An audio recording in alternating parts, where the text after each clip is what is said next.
investigación para mí forma parte de la cotidianidad, pero no desde la perspectiva académica pura.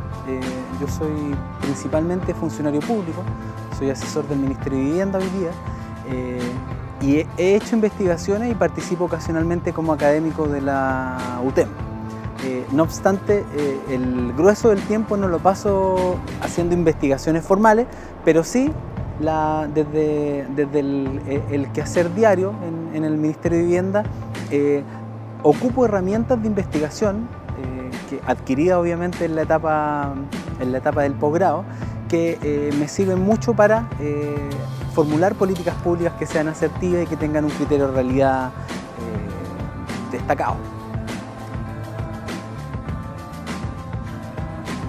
Tiene que ver con aquellas actividades que permiten restarle responsabilidad a la intuición.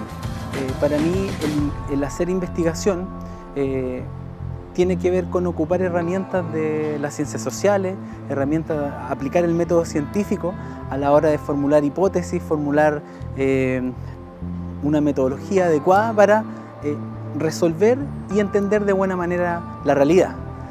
Para mí la investigación en arquitectura va más allá de la exploración formal arquitectónica, sino que tiene que ver con objetivizar la realidad para entender un fenómeno socioespacial, y a partir de ella, desde el entendimiento de cómo funciona, realizar las acciones necesarias para corregir un proceso de deterioro o para potenciar alguna parte positiva que se está generando de manera inconsciente.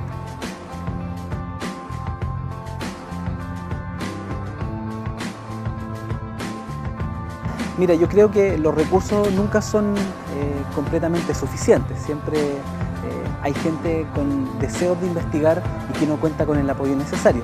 No obstante, creo que el problema principal no es la falta de recursos. Yo creo que el problema principal es generar la masa crítica de investigadores que sean capaces de formular problemas que son contingentes, necesarios para la sociedad y que requieren de soluciones creativas e innovadoras.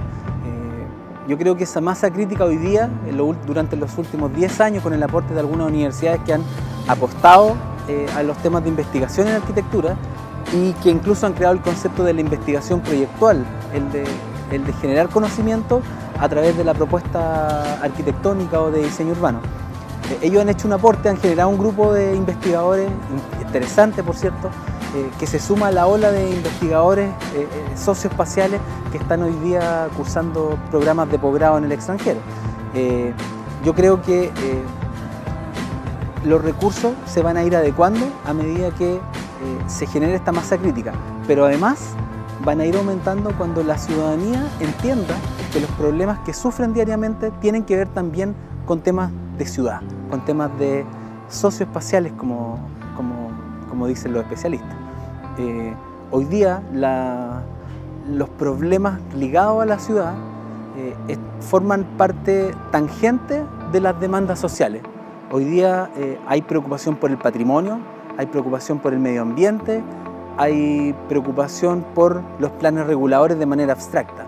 No obstante, quienes se manifiestan, los grupos organizados, no necesariamente entienden que el soporte físico de todas estas manifestaciones o problemas que los afectan tienen que ver con la ciudad. Por tanto, necesitamos reconocer la ciudad como una unidad de análisis concreta y que forma parte de las políticas públicas de nuestro país. Mira, esta investigación forma parte de un Fondesit sobre seguridad en áreas residenciales, seguridad ciudadana en áreas residenciales, formulado por la profesora Margarita Green de la Facultad de Arquitectura de la Universidad Católica de Santiago, y que entendía los problemas que hoy día existen en las periferias de nuestras ciudades. Mi pregunta de investigación particular tenía que ver con aquellas ampliaciones que se realizaban en departamentos, en bloques de departamentos, que surgían de manera espontánea, de manera informal, pero que daban cuenta de un problema de superficie y de un problema de falta de espacios para la convivencia de la familia. la superficie de los departamentos que se amplían propios del programa de vivienda básica no superaba los 36 metros cuadrados, que superficie muy precaria para una familia de 4 o más habitantes. Por tanto, el problema surge al ver este fenómeno concreto de las ampliaciones tipo palafito que le llaman, y partí de la hipótesis que estas ampliaciones no necesariamente eran un problema de seguridad, de riesgo o de incumplimiento normativo, sino que para mí eran la manifestación de un potencial propio de la familia que podían enseñar cómo intervenir de manera integral este tipo de conjuntos. Yo entendía que la ampliación informal era una forma en que los arquitectos y los formuladores de políticas públicas podíamos aprender de cómo resolver integralmente el problema de quienes viven en esta periferia segregada que se materializó a través de la tipología de bloques de vivienda.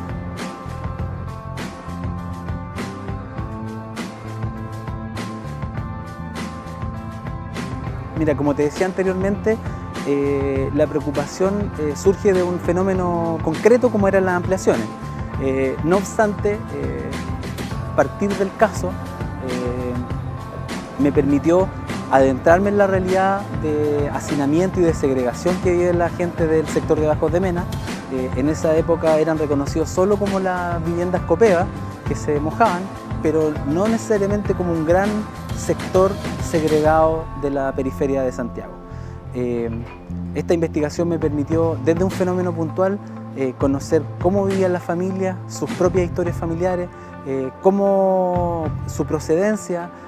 Habían ciertas diferencias entre quienes vivían en campamento, habían sido radicados de campamento, y quienes habían postulado de las zonas rurales de Puente Alto o de las zonas consolidadas de Puente Alto.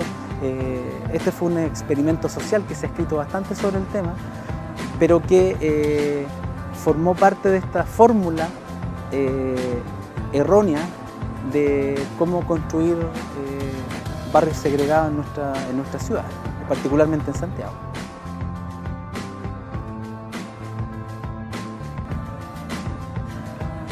Mira, como dije anteriormente, este proyecto formó parte de un Fondesit dirigido por Margarita Green.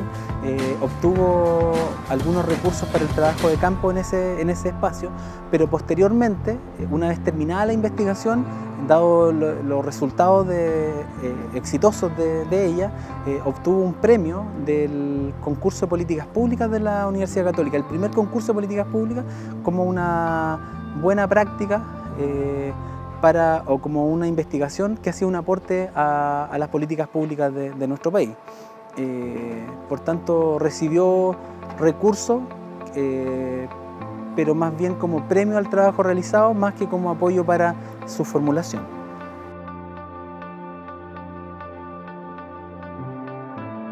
Tiene que ver con entender un problema concreto, sin mucha aspiración, que un problema real que hoy día sucede en nuestras ciudades, que identifica cuáles son los instrumentos y herramientas que tiene el Estado para intervenir sobre ella, que hace una evaluación crítica pero propositiva, no crítica propagandística, porque es súper fácil criticar y no hacer aporte.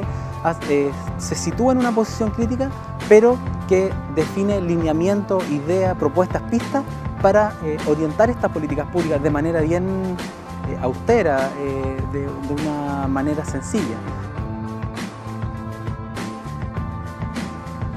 En síntesis, esta investigación confía en la capacidad propia de las familias para moldear su espacio, para moldear su vivienda, para moldear su entorno y moldear la ciudad donde viven. Reconoce ese potencial constructivo de las propias familias y destaca pistas para reorientar, mejorar las políticas públicas ligadas a vivienda, entorno y barrio.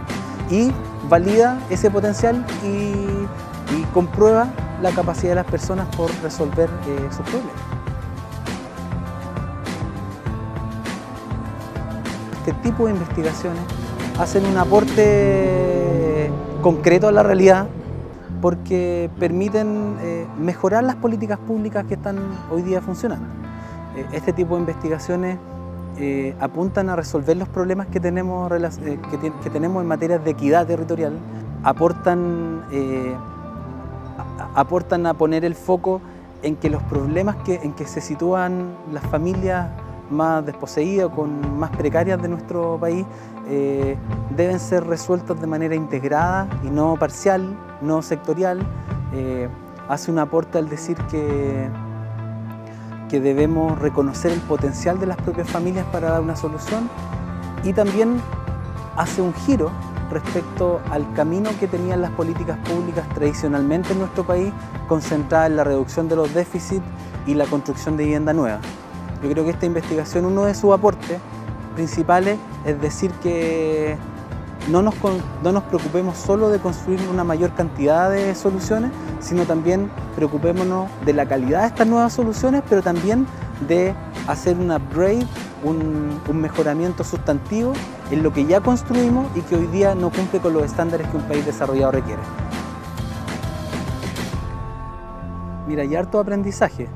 Uno de ellos tiene que ver con reconocer la vocación de servidor público, de no pensar que porque uno es un funcionario no puede hacer cambios importantes, que me mantiene optimista frente al futuro de nuestras ciudades. Creo que uno desde el servicio público puede transformar también la sociedad. La contribución principal es que pone el acento en las desigualdades. La contribución de esta investigación es que no podemos estar ajenos ni cerrar los ojos frente a la realidad que viven cientos de miles de familias chilenas que hoy día viven en condiciones que no aprueban ningún estándar internacional. El mensaje, si es que se le puede decir así, o el aprendizaje de esta experiencia permite entender que no podemos dejar pasar estas diferencias sociales, que debemos aumentar el estándar de cómo hacemos ciudad en las periferias, y que también la gente, los quintiles de menores ingresos, también tienen derecho a acceder a las bondades y ventajas que entrega la ciudad consolidada. Las políticas públicas, el Estado, el Ministerio de Vivienda en particular, debe aumentar el acceso a la ciudad consolidada a los grupos más desposeídos.